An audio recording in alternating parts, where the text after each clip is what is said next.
Hi, this is Brandon Smiley from thirstgym.com. Today I'm going to talk about an exercise called the half kneeling dumbbell overhead press. This is an exercise we use quite a bit here at Thirst with our athletes and our clients, and it's for a couple of reasons. Number one, it's a great way to press overhead relatively safely. Number two, it's a bang for a buck exercise. We get hip flexor lengthening, we get shoulder flexion and extension, we train the shoulders, the triceps, the upper body, and then we also get some stability component in our hip with that leg that's down. It's also something very easy to progress from. We get a lot of people that just don't have very strong upper extremities, and it's a great way to build the shoulder. So the reason I like this exercise though is because it's a good way to safely press overhead for a majority of the people that we see. It's very hard that this doesn't work well for most clients. You do get people like me that technically should not really press overhead anymore based upon how high I can get my shoulder, but I'm an exception, not the rule. So I'm not somebody that would press overhead that much. So what we do with this exercise is, I got an AirX pad here and a dumbbell. You don't have to use an AirX pad, but we usually do with a lot of our clients at least starting out, and if they don't want to use it, they don't have to. It's just a nice cushion for the knee in case some people have knee problems.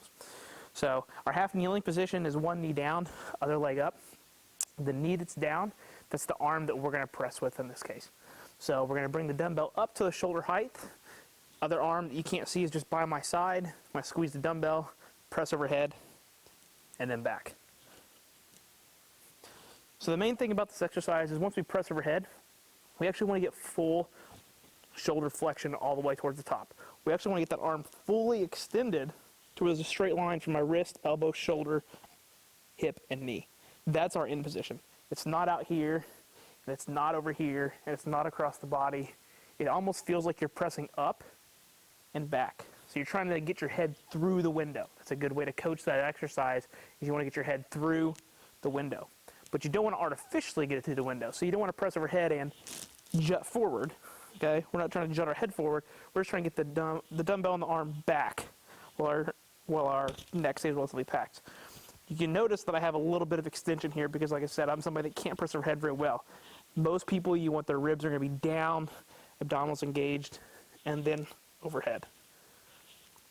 So the great thing about this is that, like I said, we get that half kneeling position, but at the same time, we can also see, are they trying to extend? Are they trying to artificially create that shoulder flexion that they should have?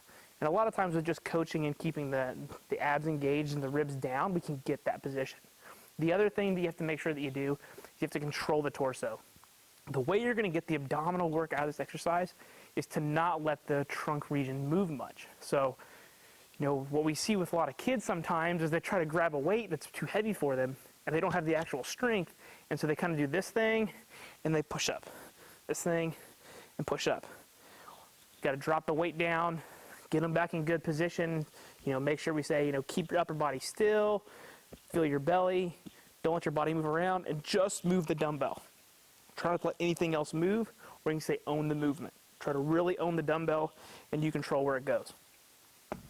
This is an exercise that we generally program for 3 to 4 sets of anywhere from 6 to 10 repetitions.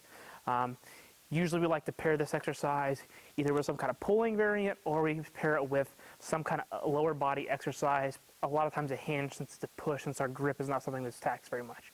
Anyways, if you have any questions, just visit thirstgym.com and have a great day.